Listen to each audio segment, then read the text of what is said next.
Coming up today on Locked On Texas Tech, the group under the most pressure to perform in 2025. Talking QB killers!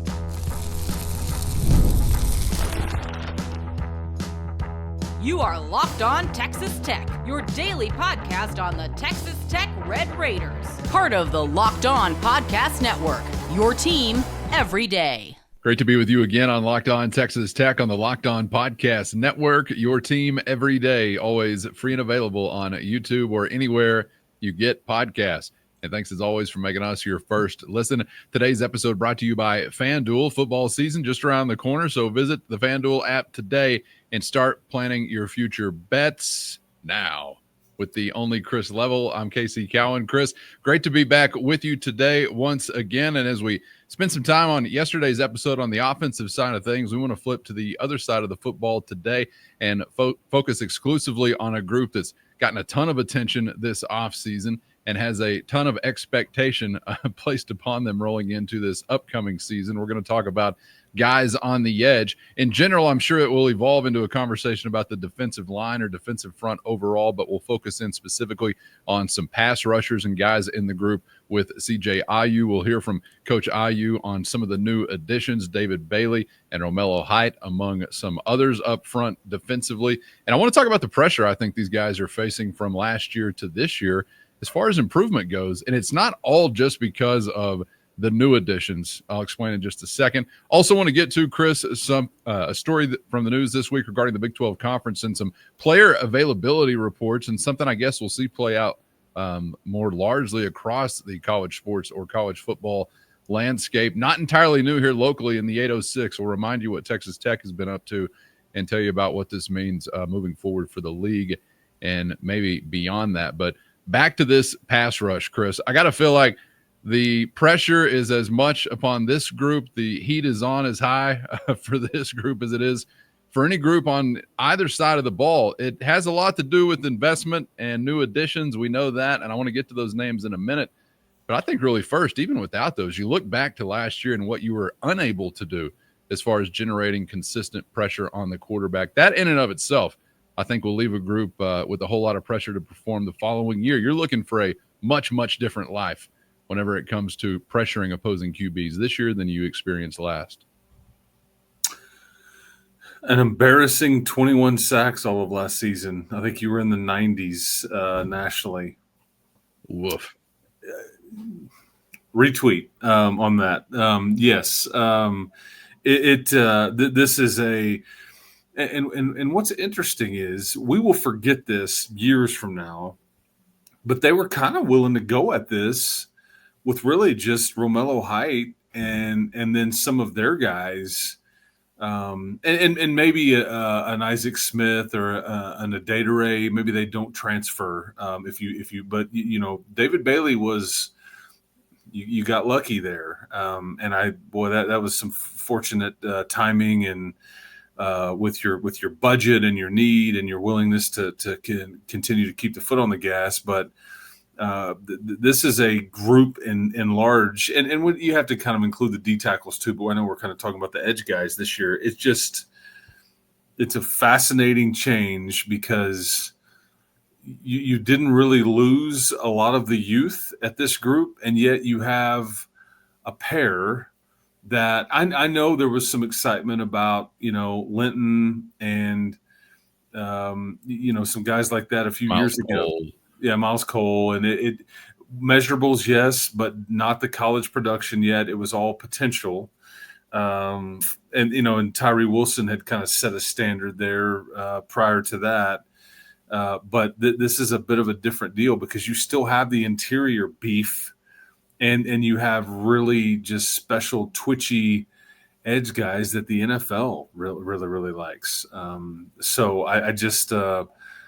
I think it's changed the entire dynamic and I'll tell you, we need to let Coach Ayu, lead us in prayer here as he talks about his guys on the edge. But what I'm really fascinated by is how much those edge guys also have praised left tackle Howard Sampson. So this ought to be making you feel really good about some of these premium positions because it sounds like it's war out there at practice every day in these one-on-one battles, and it's like good on good or great on great.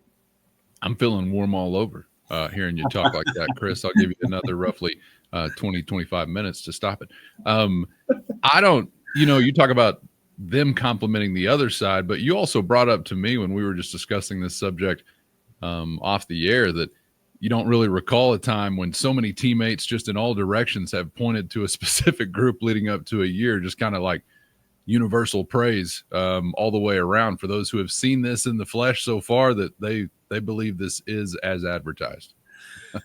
I mean, when Crabtree was here, there's been players that have come through. I mean, I think everybody would have been like, oh yeah, Tyree's the real deal, or Jordan Brooks. I don't know. You could pick various players, but yeah. It's never been like this with a group, especially a trench group. I think that even back in that 07, 08, 09 range, your offensive line was really, really good. You had NFL guys on that group, and there was some stability there, but it wasn't like this. Because I've heard receivers talk about it. I've heard DBs talk about it. I've heard offensive coaches talk about it. I've heard defensive coaches talk about it. I've heard analytics companies talk about it out there in the ether. I've heard, I mean, it's But the preacher brought it up in the pulpit last Sunday. It's all over town. There you go. There you go. But this is universal praise and respect quickly earned. Because it is one of the hardest things too in a locker room to earn street cred or earn some teammates respect, to earn a compliment. But a lot of these discussions are unprompted by these guys. They just kind of bring it up inherently, like, whoa, because it's just it changes the way you practice. I heard a DB the other day say, we've got to cover really well for 2 to 3 seconds. We don't have to worry about a double move because there's just no time for that to get set up, and then to go. They just can't. The group can't hold up that long. So I think that is it's just wildly fascinating because you just go from and like you were like 92nd in the country in sacks.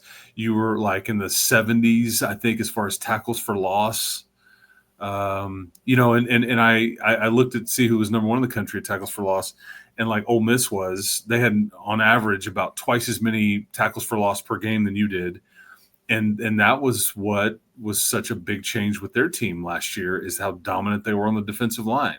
And now they didn't make the playoff, but they were right there on the edge, on the cusp of it. So I just just gonna be interested to see kind of what kind of jump you can make here. But Coach IU, man, he's one of the most respected coaches over there. I know he's got a lot of respect from the head coach, Joey McGuire.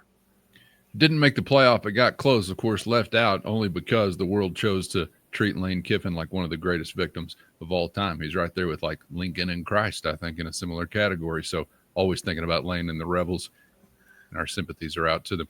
Chris, I do feel like last year, just wholly ineffective, a whole lot of close, but no cigars, obviously.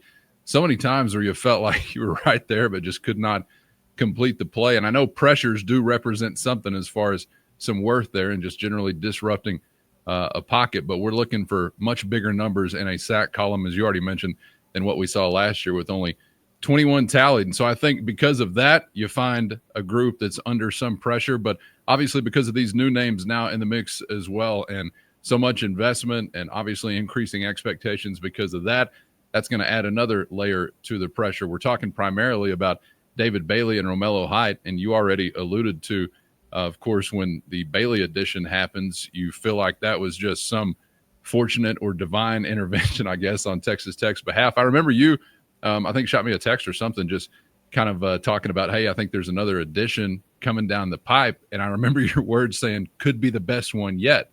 And I'm thinking, well, okay, so number one, I thought the process might have been wrapped up. Not only that, but we're adding the shiniest piece yet to the pile. And I guess we'll see how that works out. But we were plenty excited about Romello Height, and then along comes David Bailey. And so, man, it's just really been building toward some of the highest hopes I remember in some time to get after the quarterback. Well, and I think, Calvin, too, when I tell you that it may be the best piece ever, I bet, like, when I heard this, First, today's episode brought to you by FanDuel. And August 26th is officially FanDuel Futures Day, a brand new holiday for football fans who live for bold predictions and preseason hunches. For only 24 hours, FanDuel is going to be giving you deals on NFL season predictions. So whether you're calling your MVP or eyeing a long shot division winner or ready to crown your Super Bowl champ before week one even kicks off, this is your moment with FanDuel Futures Day, August 26th. Visit the FanDuel app today and start planning your futures bets now, because Futures Day is one day and one day only. August 26th with FanDuel. Play your game.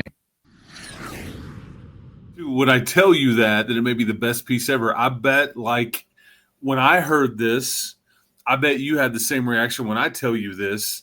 Yeah, right. Sure. Yeah, for sure. And I think, don't listen to us. Well, please do every day, Monday through Friday, right here on Locked On Texas Tech, and please subscribe. It only helps. Please love us. Yeah, it only helps what we do and allows us to keep doing this for you all that like these shows. But I think that has been that has bore out over a lot of chatter nationally, all conference, analytically, draft, project. I mean, all the stuff. It's pretty clear that with all you brought in here, and you brought in a lot, as we know, but David Bailey may in fact be the shiniest piece. And after talking to him, man, he's such a sharp kid that I think, like, his floor is really high, and that's what easy for not so much of a gamble. Yes, if you have the money that you're willing to spend, it's one thing, but you're not like taking a chance here. This isn't any sort of roll of the dice. At the minimum, he will be really good. Will he be great, or defensive player of the year great, or first team all conference great? He might flirt with that, but at the very minimum, he's going to be really good and allow Romello and then just everything else to play off of it. But he's and he would be the first one to say he's got to be better against the run. That's what the NFL has told him. Hey, man, you need to hold up better in the run game. So I think he's really taken that personally. But what a couple of twitchy guys on the edge, man, to pair up with each other, and I'm ready to see them turn loose. Yeah, no doubt. Let's take a listen to the man leading those guys and others in pursuit of opposing quarterback, CJ Ayu, talking about these new additions to his room. Great additions to the room. I think there was a lot of unknown when they first got here, see how they were going to mesh with everybody. But from day one, they have bought in, and all they do is work. Those two guys love football, and it's very contagious with the roster. Everyone we brought in on this roster loves football, and those are the guys that we want. It's not a part of that comment there, Chris, but that was a theme of a lot of Coach Ayu's comments, was the work aspect of it. And he even outright mentioned every team has talent. That's not what's going to get it done. It's basically Monday through Friday. And I'm not surprised to hear that, guys like Haidt and Bailey, and I'm sure many others, are treating this in that professional kind of way. You've described that many times, talking about all kinds of different guys. That was part of the vetting process. I think when you bring guys in here, just to sum that up, like what's their why? Figure out why this is important to them. And if it's not important to them, maybe we need to go find somebody different. But when you get talent that meets work ethic, and it meets, the grind and the embracing of doing something for a bigger cause and all that stuff, that's when it could be a lot of fun. But I think that's pretty been a universal theme with the new guys that they brought in, is they and this is the best part.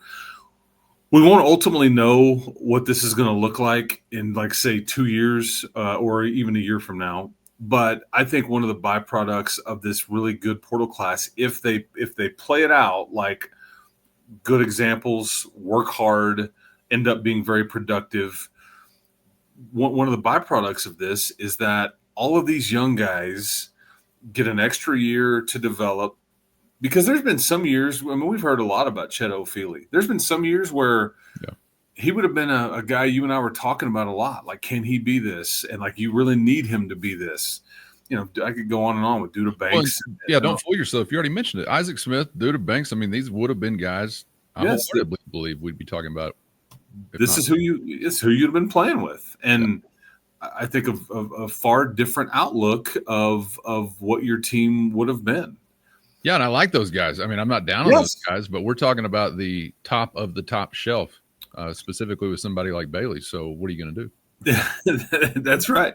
But I'm hopeful that your Chet O'Feelys and your Eddie Smiths and your Dylan Spencers and just that group is allowed to kind of develop one more year, but also like see what it looks like, see what it takes, see what the be able to rub off on all these guys and like learn from and kind of grasp it and all those things. I mean, that's a byproduct. I don't know what that's worth, and there's no guarantee that that's what happens, but it is nice because, when you start bringing guys like this, you lost a few of the upper class types, but you didn't lose any of your young guys. And that's that, I could have seen where like, man, I'm never going to get on a field with these guys here, but these are 1 year and done types, but still, I think you get what I'm saying. It's a good precedent to set. Like, this is the standard. This is what it looks like. You need to work like this dude every day. And we've seen this at a variety of positions with these younger players attaching themselves to these older guys. Okay, so give me an answer on this, whether it's just plain and simple pressure to perform this year, like you better go out and do it, or it's also tied into progress from 24 to 25. Is this the group that's number one on the list? Answering either of those, I guess, calls to say you're the one we're looking at the most to really perform and, of course, really grow from what we saw last season. I know there are some other options, but I think maybe they're the number one option. Yeah, spoiler alert here. Like when you start to play some of these first games, we will probably get into some conversations about what are you focused on the most when you watch this team play for the first time. This, and again, you can talk yourself in a variety of other things or players or positions or whatever. This is the number one to me. Like I just want to see how different it is. If it's different, like how, again, how different, how violent, how fast, how dominant it could be. And there'll be different tests as we go because they may face the stiffest test they have all season in week 4 against arguably the best offensive line they'll see all season in Salt Lake City. And I'm wildly fascinated about that particular matchup in that game because it will go a long ways in deciding who gets out of Bryce Eccles with a win that day. But yeah, there's a tremendous amount of pressure here just because there's a lot of expectations and there's been a lot of universal praise. And I think with that, there's got to be some production. And all CJIU would give you the other day in one of his media availabilities, he's like, I guarantee you one thing, we'll get at least one sack. That much I'll give you. I watched that twice. I rewatched it because I don't know if I heard the at least. I thought he said one, and so we're not topping out at one, are we? Okay, I think I get the gist, but I was parsing over that like the Zapruder film for a moment just to make sure I understood exactly what he was saying. I think we're going to have a year unlike many or maybe any before in all the good ways, and I can't wait to see what it leads to because it ain't a mystery what works out well on a college football Saturday, pro football Sunday, high school Friday. Dominate the line of scrimmage. Push it the direction you want it to go, and good things are going to happen for your team. So just like you're describing there, Chris, in those first 3 ball games, particularly when you feel like from a roster standpoint, it should be night and day as far as the advantage. You want to see the line of scrimmage dominated, really on both sides, obviously, for Texas Tech. So we'll see. Not too far away, just a couple of weeks, as a matter of fact, finding out as we begin this 2025 experience. Out of here, I want to talk about something that will be a part of our future college football experience, apparently in a more widespread kind of way, I guess, than before. First, today's episode brought to you by Wayfair. And as summer is winding down, there's something nice about getting back into a routine you love, and Wayfair makes it easy to set yourself up for the season ahead. From bedding and linens to storage solutions for every room, Wayfair is your one-stop shop to refresh your home. So convenient to find exactly what you need all in one place and at a price that fits any budget. Plus, the delivery is fast and free, even for something big. It's the perfect time to get your home just right, whether organizing, upgrading, or simplifying, and Wayfair has got you covered on all fronts. Get organized, refreshed, and back to the routine for way less. Just head to wayfair.com right now to shop all things home. That's WAYFAIR.com, WAYFAIR.com. Wayfair, every style, every home. Saw Brett McMurphy and others talking about this across the college football media landscape this week, Chris, in part saying the Big 12 will now release availability reports for league football and basketball games this upcoming season, as I understand it. All of the Power 4 conferences now providing availability reports this season. Tell me how to feel about this. Yes, I'm reading the release as you and I talk. Big 12 football programs will be required to submit daily reports beginning 3 days before each game. Men's and women's basketball, I think women's basketball is a new one, will update their availability reports the night before each contest. Okay, so this is natural. I think we knew this was coming. This is something that Texas Tech, to their credit, was on the forefront of. I think Joey tried to pitch it to the league prior to last season, and I think the SEC was doing this. And I think, man, guys, we're going to go ahead and do it, and they did. And there was no shenanigans. It was, I think he would tell you if a guy was out long term, and maybe there was guys that were listed as game time that did play, and then some that didn't play. But again, game time decision, all that stuff. But this is just the way that this is going, and I appreciate the transparency. You've got gambling, aspects to this. You've got shenanigans aspects to this, but this is just I just remember when practices used to be wide open. Okay, for all sports, you could just roll up and go, and then everybody started to get really paranoid about everything, and part of me just never understood it. But I appreciate the transparency here. So I think that I don't know if I should tell you how to feel here, but I just think this was a natural next step, and there's just too much out there that I think that these games are depending on. And so I like some coaches, their feet being held to the fire and like, hey man, show your hand. And you can still probably fiddle with it a little bit. You can probably list guys if you know they're going to be out as a game time decision, but there's going to be some fiddling. Yeah, that's right. That's right. Okay, so as a non-gambling fan, it's maybe something that's not even noticeable. Honestly, I was wondering how quickly gambling would come up in the conversation as it relates to some necessitating of this. But I'm sort of just like you in the sense that why not just make it available or make it public or make it known? I really wouldn't care either way, I guess, Chris. But at the same time, I've always kind of felt like, when we used to be back in the era of we'll see who trots out there first as far as the quarterback and things like that. I always just kind of thought like, okay, I get why you may want to do it. And I might do it if I was in their shoes just to do it out of spite to the media or the public or whatever, because I just want to be ornery. But otherwise, I also would think if it's a pregame surprise as to this position or that position that's going to win you the game, I doubt you're going to win the game anyway. So there's always just the secrecy aspect of it that gets a little exhausting. And, you talk about practices being locked up tighter than Fort Knox and whatnot over the years when previously any man in cargo shorts could roll up and maybe even lead a drill or two, depending on how well you blend it in. I think all of it's gotten a little bit exhausting, but either way, I don't know if it'll change the experience for many, but it won't change it much for us here locally because we've already sort of gotten into this routine, I guess. So you said 3 days leading up to a football game, right? It's what the league is saying. Just the night prior for a basketball game. Yeah, and I mean, Joey always tossed his out there. I guess he's going to have to amend it a little bit because they would always toss something out there on a Monday. Yeah, he gets his journal out, starts running down the list: onions, deodorant, toothbrush, shoelaces. Yeah, it looks like one of these deals. Yeah, it's like, okay, let's see here. He would go through it. The notebook of pain, apparently. and you can still keep in mind you can still play the whole who trots out their first game, like who's going to start or whatever. That this is just injury related. But don't you miss those days waiting for the trot? What a fun not really. Oh, it's Jackson Tyner. This will be a fun experiment. With all due respect. All right, Chris. And that was not a fun experiment. Well, look. Yeah. Every experiment has its results. Yeah. Some days chicken, some days feathers. That's when the chemistry room just blew up on campus. And it's like the whole wing of the school.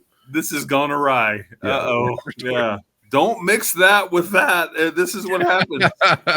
That leads to 7 for the other guys. Yeah. Time and time again. Why are we rehashing this memory? I don't know. Let's go ahead and end the show. Appreciate your time as always, Chris. Enjoyed it. Looking forward to the next one. We'll wrap up the week with some mailbag action coming up. So always a wild experience, and I'm looking forward to it, man. We'll see you then. Yes, sir. Sounds good. Appreciate it. Get subscribed on YouTube or anywhere you get podcasts so you never miss an episode. Thanks to the Everydayers for riding along always. And, of course, shout out to the Matador Mob. Hit our show notes and find a link to a free 14-day trial. That's your direct line to Chris and myself with one-on-one text sent straight to your phone. For Chris, I'm Casey. Thanks, as always, for the time. We hope to see you back for the next round on Locked On Texas Tech.